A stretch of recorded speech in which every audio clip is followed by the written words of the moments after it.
can be, and did everything in their power to avoid civilian casualties.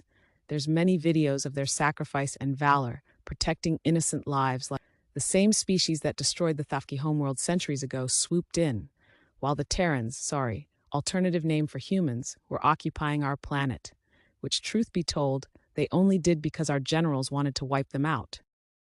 What the fuck? This history gets more and more fucked up, the more I hear.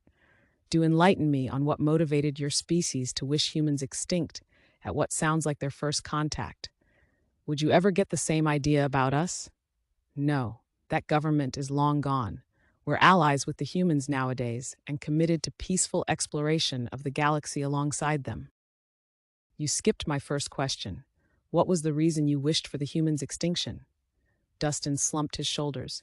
I was hoping to touch on happier topics, General Naltor. Let's just say for now that it was hatred.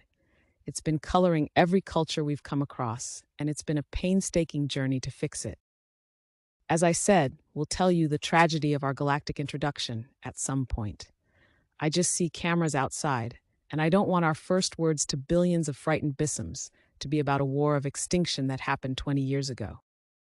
The real question isn't whether you're ready for us here on Ivrana. It's whether we're ready for you, Haliska admitted. Whether we can avoid making the mistakes of our predecessor organization. Maybe we can pen a new chapter of our history together. I need to know what is going on, Naltor fired back. If there is a threat to Bissams, Nulia fiddled with her claws. We're not a threat. We're taking every precaution to avoid causing you inadvertent harm to culture or to safety. The threat to divergent societies was averted when the humans exposed centuries of lies and tyranny through their arrival. Centuries? I inhaled in slow fashion, trying to process their words. I'm beginning to suspect I have underestimated just how troubled the galaxy's history was. You have no idea. Let's just say your first contact would be quite different without us, Dustin sighed.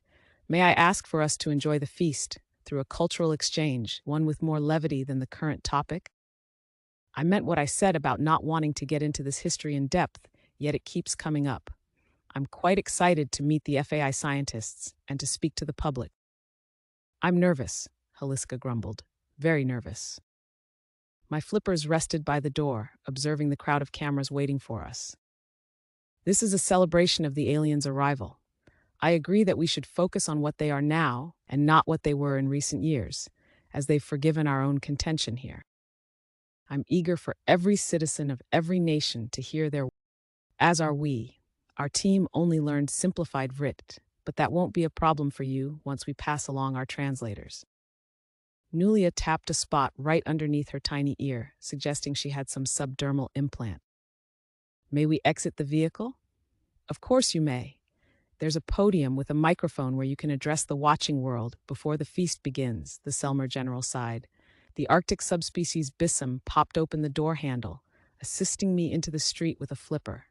Gathered FAI scientists looked like children who'd caught their first fish, eager to steal a glimpse of the alien visitors. Military personnel were corralling the media, as well as public spectators who'd torn down the side swim at the news. PSAs were being broadcasted, warning anyone in the vicinity that their safety could not be guaranteed, and that this was an emergent situation. There was awe, excitement, curiosity, and fear commingling in the crowd.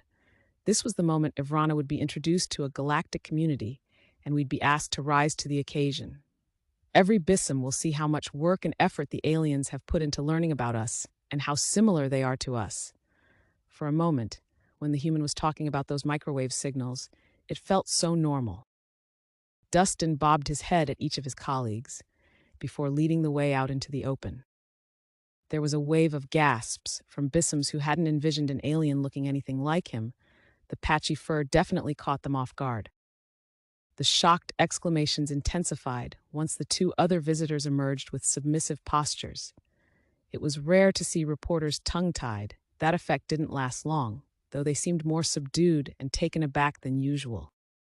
The human raised a delicate hand, his palm facing the cameras, in a gesture that was likely some sort of acknowledgement. General Naltor helped usher the aliens toward the podium, though he seemed a bit leery of outright touching them, that might make it all real.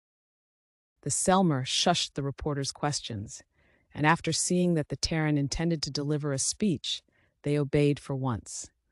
Apart from a few shouts of hello and welcome from spectators that were likely science fiction aficionados, everyone was willing to wait in silence. I noticed several Fai colleagues shooting greedy glances at me, wishing they could transfer what I already knew into their minds. Our scientists looked more ready to strap the visitors to a chair and interrogate them than the reporters. Wow. Hey there. I'm humbled and honored to be speaking with you, to be here on your beautiful planet. Please do not fear us. Dustin waited a moment as a new round of gasps took off. None were more surprised than my fellow scientists at his perfect vrit. I know what you're all thinking. Really, I do.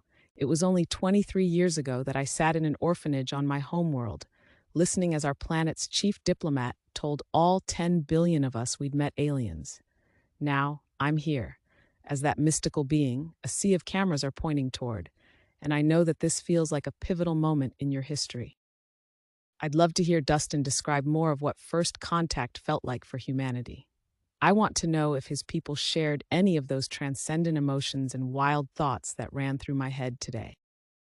I'm here to tell you that all of this will become a lot easier to process sooner than you think. Before you know it, Bissims might be up there helping a new generation.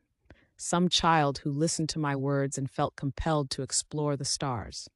It's a beautiful cycle. I'm also here to tell you that none of us are mystical at all. We're a handful of species that happened upon warp engines and formed an organization that ensures cooperation between 82 diverse civilizations. We're called the Sapient Coalition. We are devoted to science, to individual rights, and to peace. That answers my question about their mode of traversing those vast distances. Imagine what that technology could do for the Lasman space program. I also know that you're likely feeling self-conscious about how we might judge you for your worst moments. We felt the same. If I stood here and described all of the blunders, the mistakes, the divisiveness, or just the plain stupidity of my people's history, I'd be here for several lifetimes. We fervently believe in your species and that you share our fundamental drive to explore this universe that we inhabit for only a fleeting time. That you can join us in celebrating new life and new cultures. I heard from Dustin earlier that his people were divided before first contact. As much as I wished they'd be perfect, there is something to be said for their flaws, that they haven't forgotten their past. We recognize our immense responsibility, introducing you to new technology. Great minds scattered across many worlds have made fantastic discoveries and creations that can save and better Bissim lives. I'm talking about eliminating the language barriers on Ivrana that hamper communication. I'm talking about curing diseases, advanced prosthetics, genetic knowledge, and life extension technology. Spaceships that can bring you to nearby